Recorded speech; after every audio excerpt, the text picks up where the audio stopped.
കാടാമ്പുഴ വാഴും കാർത്യായനീ കാനന ദുർഗേ ഞാൻ കൈതൊഴുന്നേ. കാരുണ്യമെന്നിൽ ചൊരിഞ്ഞിടേണേ, കാത്തരുളേണം ഈ കലിയുഗത്തിൽ.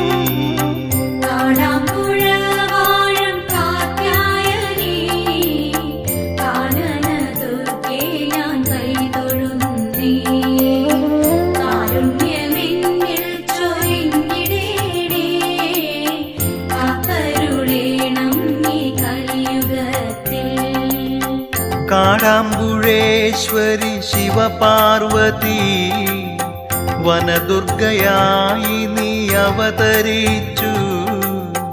ആദിപരാശക്തി കൈതൊഴുന്നേ, കാടാമ്പുഴ ദേവി